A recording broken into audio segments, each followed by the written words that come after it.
All right, live streaming bonus episode. It's just because I didn't want to go too long on the encoding one, but I really want to talk about internet quick because it's the most overlooked thing about live streaming. Yeah, and it can be a little confusing because the internet companies, all they want to tell you is how much download speed there is. Yeah, and they want to sell you the moon, and they don't want to deliver it. Yes. So that's absolutely right. When you look at internet packages, especially consumer packages, but even the ones geared towards churches, they're going to talk to you all day about download speed. In fact, the only number they're usually going to advertise is download speed. It's typically going to be 50, 100, 150, 200, 300, 500, a gig, which does exist. And that's amazing if you're buying home internet and you download things a lot. If you stream video or if you need to download like really large files. Like our internet here at the shop is gigabit. Like if I have to download a 60 gig music library, which I have done before, it only takes a few minutes. It's awesome. Yeah.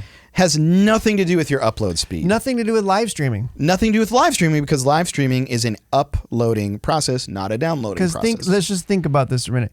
You've got content that you're wanting to take to the internet. Send to the internet, yep. So that would be upload. You are sending it. You are uploading it to a server. Yes. Yep.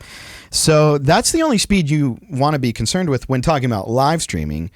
And it's almost always significantly lower than your downloading speed. If it's not fiber, then it is. And that's why they always want to hide it because they want to talk about 500 megabits down. But secretly there's only 30 up. You know what I'm saying? Like they don't really want to advertise that because they want you to see that higher number. Or it's even worse than that. If you're in a smaller town, a smaller church, you might not even be getting business internet at your church. They might be offering you home internet. And home internet can be 50 down, 3 up. Yeah. You're not going to live stream on 3 up. No. So what would be the recommended amount? Well, it's interesting. The specification on ATEMs, the ATEM is the one that we use the most. It's got 3 levels of streaming quality. And they say something like low streaming quality is like 3 to 5 and medium is 5 to 9 and high is 9 to 15 or something. But those are, again, ideal circumstances. So you might look at that and be like, oh, well, I only get 3 up, but it does say I can stream low at 3 up. Maybe in the perfect world where the signal is going through a perfect path and getting up to the server with no interruptions, there's nobody else on your node. I mean, that's something to think about. You're sharing internet with your whole community. You know, these nodes placed throughout. There could be 1,000 people on your node. And even in business internet, there could be. So you typically want to build in what's called bandwidth, or we call it headroom in the audio industry. You need to be purchasing internet that's greater than what you intend to stream at because it's not a perfect world. So 30 is a good base. Sure. We should try to be getting at least 30 up. If it's not available in your area, you can get 5G hotspots that can do it. Yeah. That whole world has transformed how we do internet. I know one mobile church was meeting in a school where the school would not allow them to access their internet because of school stuff. And so they did. They bought a hotspot and they had a Resi Ray and they live streamed for years on that thing. So you can live stream mobile. And ATEMs, I've never tested this because I find it fishy.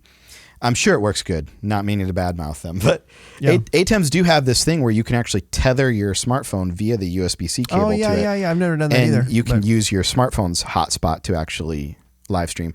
But if you're going to do that, make sure you've got a high density data plan, right? So most of them allow you to buy it like 50 gigs or 100 gigs a month where they'll give you fast speeds and then they'll throttle it and you won't be able to live stream on a throttle. But if you have enough high density, if you pay for that, that's good. But the other thing, I think of a church that we were working in that we did exactly what we do, PTZ cameras, ATEM Extreme, all this good stuff. And their live stream just kept getting worse and worse each week.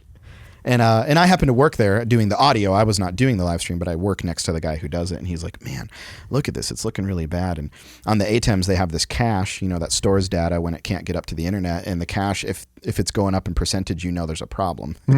If it hits 100% full, it shuts down. And it's a big problem.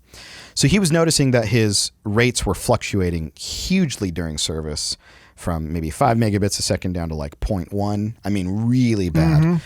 and his cache was filling up and it was getting glitchy and all this bad stuff. And we checked all of the gear. We checked the ATEM, network switches, all that stuff working perfectly. Mm-hmm. So I got on the phone with the pastor. I said, you've got to call your internet service provider because I'm convinced there's an issue. And it's funny because your internet service provider might not always think this, right? They just want to sell you something and never worry about it again. So you might have to get a little firm with them. I said, you have to come out to the building. You have to look at it. They finally send his technician out. He looks at it. And everything looked good on the modem side, but then when he went to inspect the wiring on the outside of the building that brings it in, it was all busted up and rusted out. Yeah. Well, of course, that's not going to transmit data. Yeah. So the technician fixed the wiring. Next Sunday, we had 30 up. Yeah. Exactly what they were paying for. Yeah. And that's just it. So sometimes you want to fight the internet issue by just getting on the phone and talking to customer service, but that can be a never-ending rabbit trail where they're usually just going to try to sell you more. So the best tool in your tool belt before you ever call your internet service provider is called a speed test. And here's how you run it. You take any device, laptop, phone, anything that's on your network. It can be over Wi-Fi too, but it's better if it's hardwired in.